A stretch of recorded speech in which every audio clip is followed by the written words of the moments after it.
As a small child, my dad used to watch this show on the Sci-Fi Channel. It was about a guy in a weird spaceship who would sit in a movie theater and make fun of really bad films with a couple of robots. The sets were practical and strange, and the robot puppets were just the same. It freaked me out a little, but it intrigued me even more. It stopped showing up on our television not long after that, though, and it became a vague blip in my memory. Most people can probably recognize this show with ease. Mystery Science Theater 3000, a cult classic. Of humble beginnings on a low budget at a local television station, it rose to enormous heights, or at least it punched above its weight. It had 10 seasons across a few networks, a movie, a reboot, spin-offs in its spirit, a lot of stuff. But before all that, MST3K, as many people know it, sat on a dusty shelf in my mind for years. Well into adolescence. I knew it had existed, but I'd also known it was long gone. Or at least that's what I'd been thinking when I was but 14 years old, and saw a link on a webcomic that I liked to one of MST3K's most beloved episodes, The Final Sacrifice. This is how I found out MST3K was still alive, on YouTube. Just about every episode was floating around on the website, full and watchable.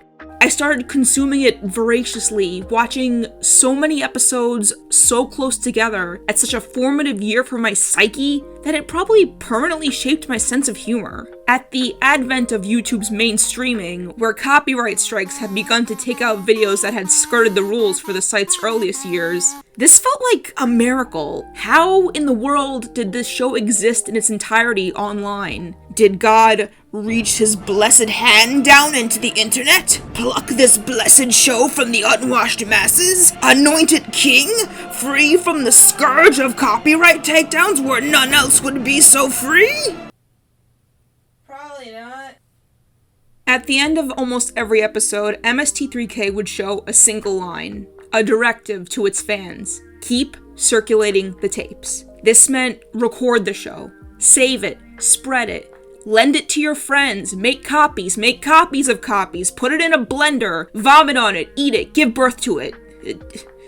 Basically, keep it alive, keep going, and preserve it. By its nature, a show about watching old movies and relying on fair use to repurpose them into comedy, MST3K was always a show that came with legal risk. Risk that could get it wiped away from legal viewing. Risk that keeps official releases of some episodes out of our hands to this day. So, from the start, they issued the slogan. They knew it was the main way to keep the show alive. And maybe, if things got rough enough, it could end up being the only way. And it worked. When I rediscovered MST3K, it hadn't been on television in years. Its original series finale had aired before I even turned 5, and its oldest episodes went back to before I was even born. And years later, through the internet, I'd fallen headfirst into an obsession with something I'd merely passed by in my toddlerhood. I showed it to my friends who'd never even heard of it, and I brought them into the fold. And I'm sure dozens, if not hundreds more have come to love the show in a similar way.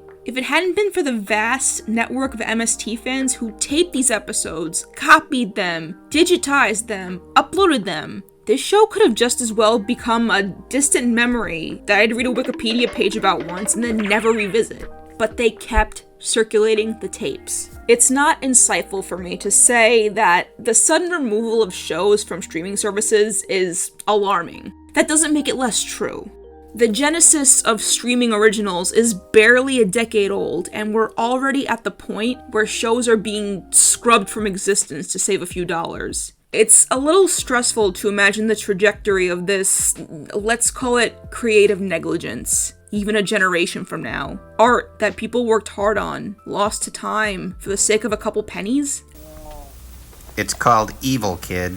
But maybe I just don't get it. I'm not a television exec, so let's play on their baseball diamond here. Let's say the end goal is maximum profit. Well, what does circulating the tape show us? Mystery Science Theater was broadcast nationwide for a respectable decade. For 6 seasons on the Comedy Channel, which later became Comedy Central, and then 3 on Sci-Fi. After that, it melted away into the great satellite dish in the sky.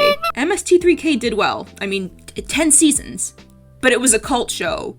It had a passionate but comparatively small fan base. it wasn't Friends. Home releases were indeed difficult due to rights for the movies that they watched, but fans kept circulating the tapes, and thus new fans were constantly joining up. A TV Guide write-up about the show in 2004, 5 years after it ended, contained an anecdote about host Mike Nelson being shocked to see a room of college-age people showing up to a fan event. "Where are you seeing the show?" he asked them. But he had to know. They were circulating the tapes. And where has this gotten MST3K? Well, this cult show that ended almost an entire 25 years ago has had successful Kickstarter campaigns to fund new episodes, sold-out touring shows, 2 popular spin-off shows, a series of DVD releases starting in 2008, official merchandise, and, most importantly, a consistently growing group of fans who will spend money on those things I just listed, such as myself. So, in sum, from even the most greed-focused mindset, accessibility to media breeds potential avenues for financial gain. Me 1, a TV executive 0. To this day, the show is still alive.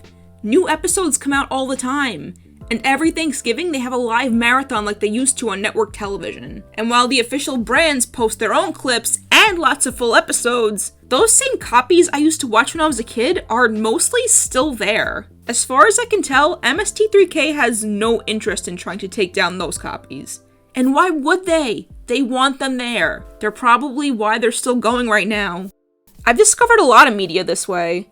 Sifl and Ollie, a barely remembered MTV sock puppet show that ran for 2 seasons, is one of my favorite cult television shows, and I've watched basically every episode I've ever seen via digitized tapes uploaded to YouTube. It's how I discovered Clone High years before it became massively popular with Gen Z in 2020. When I wanted to see the Daft Punk animated feature Interstellar 4-5, I watched it for free, part by part, on YouTube, and it became one of my favorite movies of all time. All of these things, some of my most beloved works of art in the entire universe, I found because they were preserved and made available, despite being esoteric and largely forgotten in the broader culture. And they came to mean something big to me. And I'm sure most people in the internet age can say they have at least one thing they love that they came across just the same way. In the era of the internet's infinite possibilities, it seems cruel at the very best to try and flat out delete things for the sake of avoiding residuals or tax write-offs.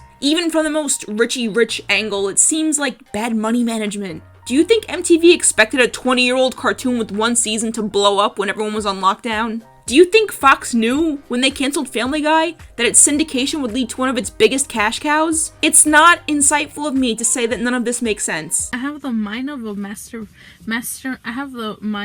But still, very little about the corporate decisions being made in media does these days. Of course, we're not going to convince the executives at Disney or Warner Brothers that they should preserve every little crumb of television and film they have in the name of artistic integrity because, well, they kind of don't care about that. That's pretty apparent by now. All of our streaming shows are ephemeral, in the hands of people who don't care about their preservation, as long as they're the thing standing between them and not having to cut another residual check. So my suggestion is this: keep circulating the tapes. MST3K could have melted into a deep chasm of television memory, if not for the commitment of its loyal fans. But it didn't, and we're only on the cusp of this intentional erasure age of media. The battle for artistic preservation looks scary, but we have the tools to fight it. And we know it works, because I can open a new tab right now and watch Trumpy do magic for Tom Servo. Ooh, it's supercalifragilisticexpialidocious. Ooh. There are a lot of ways to do this. Recording your favorite shows and keeping them, buying physical copies of movies you love and sharing them with people, making copies of those copies, particularly niche stuff with small audiences. Even if you lack the time, money, equipment, or energy to do any of that, even offering support to institutions like your local library or the Internet Archive, which I would like to add is currently under attack and probably needs your help now more than ever. Follow the creators of your favorite shows. Pick up cool VHS tapes at garage sales. Anyone can do a little. And if a lot of people do a little, it's not so little anymore. Negotiating better wages, combating the abuse of technology, and most of the threats pushing down the arts right now are fights that will likely take a lot of strategy, effort, and thought. But keeping these shows and films from being erased along the way might be the easiest part, and any of us can do it. We already have the instructions. Keep circulating the tapes.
Thanks. Have a nice weekend.